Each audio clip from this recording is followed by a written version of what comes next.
wabarakatuh. Halo adik-adik semua, bagaimana kabar kalian? Semoga kalian selalu dalam keadaan sehat walafiat dan juga selalu dalam lindungan Allah Subhanahu wa Ta'ala.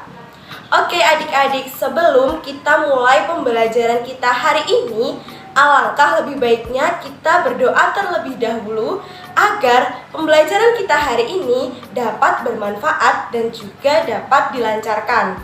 Berdoa, mulai.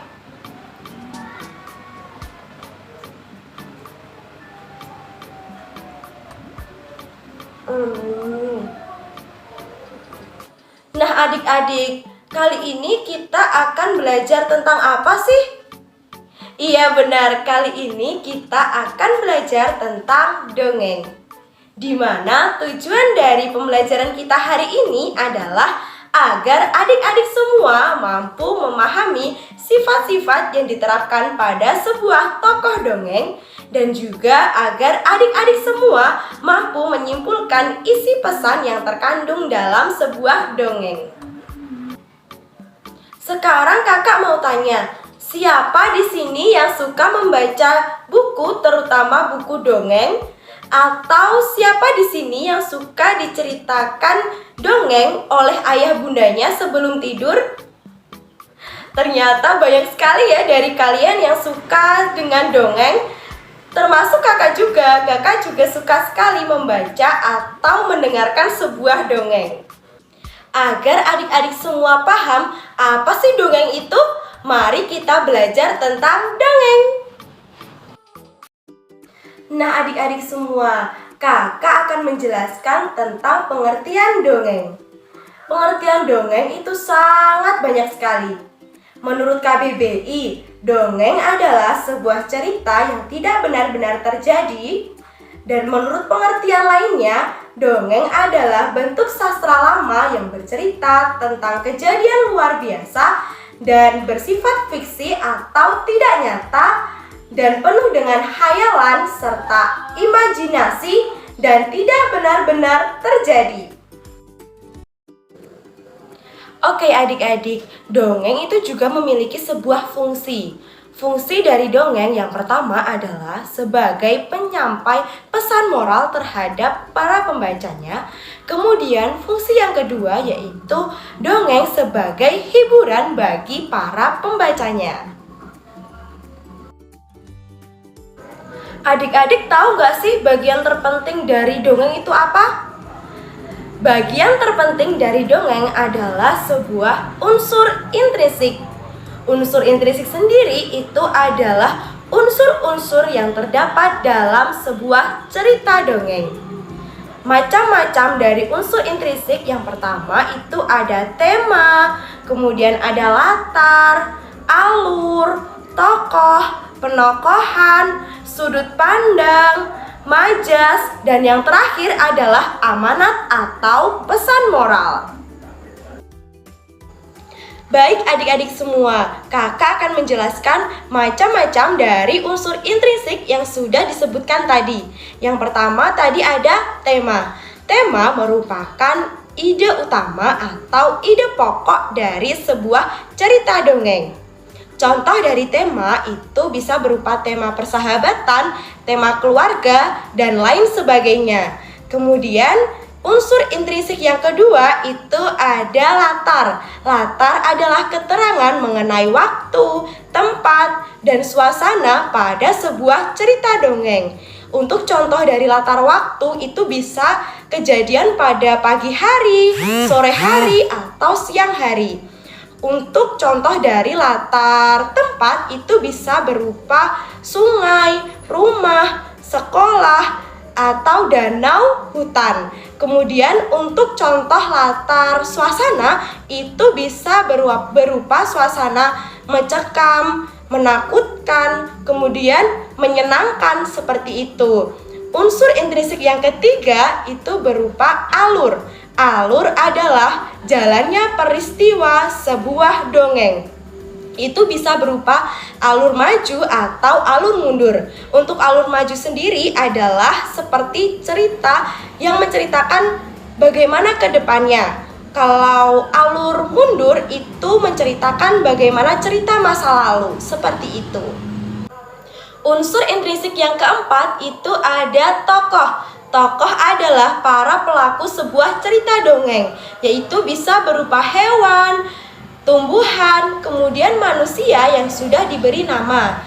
Kemudian unsur intrinsik yang kelima itu adalah penokohan. Penokohan adalah karakter atau watak tokoh dari cerita dongeng yang bisa berupa tokoh antagonis, tokoh protagonis, kemudian tokoh tritagonis. Tokoh antagonis adalah tokoh yang bersifat jahat, kemudian tokoh protagonis adalah tokoh yang bersifat baik, dan tokoh tritagonis adalah tokoh sebagai penengah atau sebagai pelerai ketika ada konflik atau pertikaian.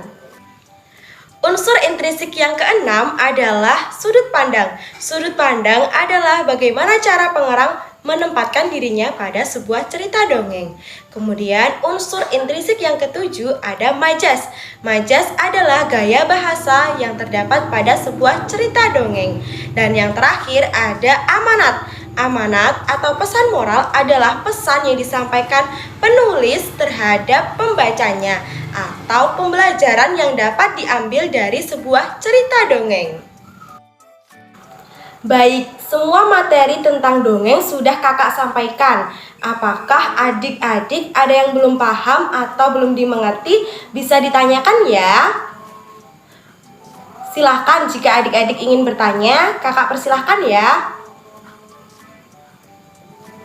Sudah paham semua berarti? Oke, jika adik-adik sudah paham semua, kakak akan memberikan sebuah video tentang dongeng yang berjudul Sang Kuryang, yang kemudian adik-adik dapat menjawab pertanyaan yang sudah kakak siapkan ya.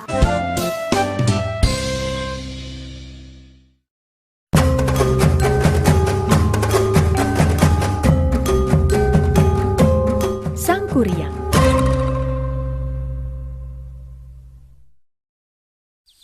Di sebuah hutan yang lebat, hiduplah seorang ibu bernama Dayang Sumbi dan anaknya bernama Sang Kuryang. Mereka hidup bersama seekor anjing kesayangan bernama Tumang.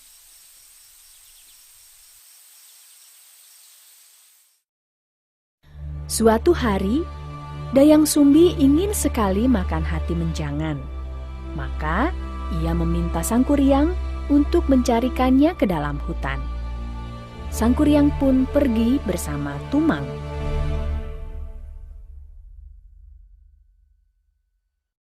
Sayangnya, di hutan sedang tidak ada menjangan. Yang ada malah babi hutan, yang sebenarnya adalah perwujudan seorang dewa yang sedang dikutuk. Tumang yang tahu pun menghalangi Sang Kuryang yang hendak memanah babi hutan itu.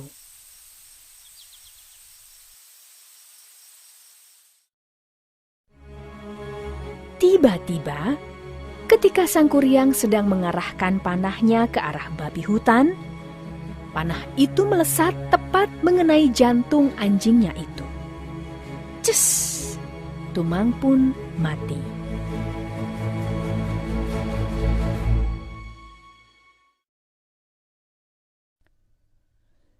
Daripada tidak mendapatkan pesanan ibunya, Sang Kuryang pun mengambil hati Tumang lalu dibawanya pulang. Di rumah, hati Tumang ia berikan kepada ibunya. Tentu saja ia berbohong bahwa hati itu adalah hati menjangan.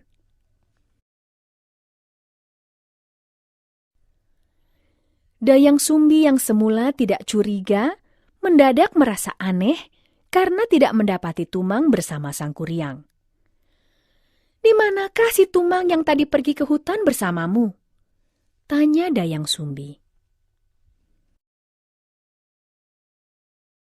Sang Kuryang kaget. Ia bingung dan tidak menyangka ditanya demikian. Tapi ia tidak dapat berbohong. Jawabnya, "Maaf ibu, yang dimakan ibu tadi adalah hati Tumang.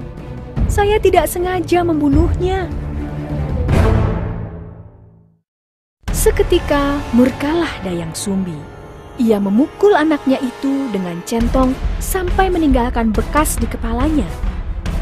Sembari marah, ketahuanlah siapa Tumang itu sebenarnya. "Tumang itu ayahmu, Sangkuriang. Kenapa kamu tega membunuhnya?" Akibat perbuatannya itu, Sangkuriang pun pergi meninggalkan rumahnya. Ia berkelana keliling dunia, mencari ilmu dan mulai bertumbuh menjadi laki-laki dewasa. Ia juga mengganti namanya menjadi Jaka. Bertahun-tahun kemudian, mampirlah ia ke hutan masa kecilnya. Ia ingin mampir untuk meminta minum kepada pemilik salah satu pondok yang ada di sana. "Nyai, bolehkah saya meminta minum? Saya pengelana yang baru tiba dari pengembaraan yang jauh," pinta Sangkuriang kepada seorang perempuan pemilik pondok. Dayang Sumbi yang masih awet muda menerima tamunya dengan sukacita. "Silahkan masuk, Kisanak. Kalau boleh tahu, siapakah nama Kisanak?" "Nama saya Jaka." Saat itu keduanya belum sadar bahwa mereka adalah ibu dan anak yang terpisah sekian lama. Mereka pun semakin dekat. Suatu hari, Sangkuriang hendak melamar Dayang Sumbi. Tetapi ketika Sangkuriang sedang bekerja, Dayang Sumbi tak sengaja melihat sebuah tanda di kepala Jaka. Dayang Sumbi pun terkejut karena sadar bahwa Jaka adalah Sangkuriang, anak kandungnya. Demi tidak terjadi hal yang tidak diinginkan, saat hendak melamar, Dayang Sumbi mengajukan usul. "Aku ingin kamu buatkan danau dan perahu dalam 1 malam." Dengan kesaktiannya, Jaka atau Sangkuriang pun menyanggupi permintaan Dayang Sumbi yang adalah ibunya. Ia mengerahkan banyak jin untuk membuatkan danau dan perahu supaya selesai dalam 1 malam. Dayang Sumbi pun gelisah. Ia segera berdoa kepada Tuhan Yang Maha Esa agar kerja Sangkuriang tidak selesai. Tuhan pun mendengar doanya. Bunyi ayam jantan berkokok terdengar, pertanda pagi sudah datang. Para jin yang membantu Sangkuriang mengira itu sudah pagi, segera kembali ke alamnya. Tinggal Sangkuriang yang marah karena gagal. Ia pun menendang perahu yang hampir jadi. Perahu itu jatuh menelungkup di suatu tempat dan membentuk sebuah gunung. Kini orang-orang menyebutnya sebagai Gunung Tangkuban Perahu.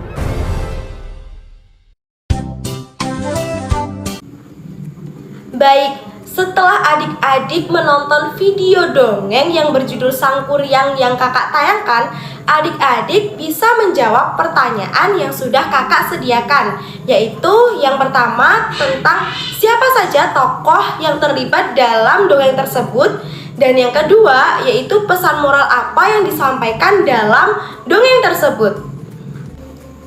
Baik, agar adik-adik lebih paham lagi mengenai unsur intrinsik yang terkandung dalam sebuah cerita dongeng, maka kakak akan memberikan sebuah tugas kelompok, di mana kakak akan membagi kalian menjadi 5 kelompok, yang setiap kelompoknya beranggotakan 4 orang. Tugas kalian adalah memahami isi dari cerita dongeng Timun Mas, yang kemudian kalian menceritakan kembali isi dari dongeng tersebut secara bergilir per paragraf, dan juga kalian menyampaikan apa pesan moral yang terkandung dalam dongeng tersebut. Silahkan kalian diskusikan dengan kelompok kalian ya. Oke adik-adik, diskusinya sudah selesai semua? Sudah selesai? Oke, kelompok berapa yang ingin maju terlebih dahulu? Kelompok 2? Oke, kelompok 2. Kakak persilahkan untuk maju mempresentasikan hasil diskusinya. Wah, ternyata kelompok 2 sangat bagus sekali dalam menyampaikan isi cerita dari dongeng Timun Mas dan juga menyampaikan pesan moral yang terkandung dalam cerita Timun Mas. Beri tepuk tangan untuk kelompok 2. Oke, kelompok selanjutnya yang ingin maju terlebih dahulu siapa? Kelompok 3? Oke, kelompok 3 dipersilahkan. Wah, ternyata kelompok 3 juga sama, sangat bagus sekali dalam menyampaikan isi cerita dari dongeng Timun Mas dan juga menyampaikan pesan moral yang terkandung dalam cerita dongeng Timun Mas. Tepuk tangan juga untuk kelompok 3. Oke adik-adik, semua kelompok sudah maju semua ya? Ternyata kalian sudah paham apa isi dari cerita Timun Mas dan juga dapat sangat baik sekali menyampaikan pesan moral yang terkandung dalam sebuah cerita dongeng. Tepuk tangan untuk kalian semua. Oke adik-adik, pesan moral yang terkandung dalam sebuah cerita dongeng Timun Mas adalah ternyata ketika kita melakukan perbuatan jahat, maka kita akan celaka. Tetapi ketika kita menghadapi suatu masalah, kita dapat berusaha, kita dapat bekerja keras, kemudian percaya diri dalam menghadapi rintangan, maka kita akan lolos dari rintangan tersebut. Baik adik-adik, ternyata dongeng itu sangat menyenangkan sekali ya. Dari membaca, kemudian menonton, mendengarkan dongeng, kita dapat berimajinasi. Dan juga banyak sekali pesan moral yang disampaikan dalam sebuah cerita dongeng yang dapat kita jadikan sebagai pembelajaran dalam kehidupan kita. Sampai di sini dulu ya adik-adik pembelajaran kita hari ini. Sebelum kita mengakhiri pembelajaran kita, alangkah lebih baiknya kita berdoa terlebih dahulu. Berdoa mulai.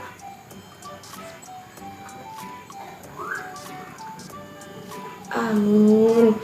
Alhamdulillahirabbil alamin. Semoga pembelajaran kita hari ini dapat bermanfaat dan juga membawa berkah untuk kita semua. Jika ada kurang lebihnya, kakak memohon maaf. Akhiron, wassalamualaikum warahmatullahi wabarakatuh. See you next time.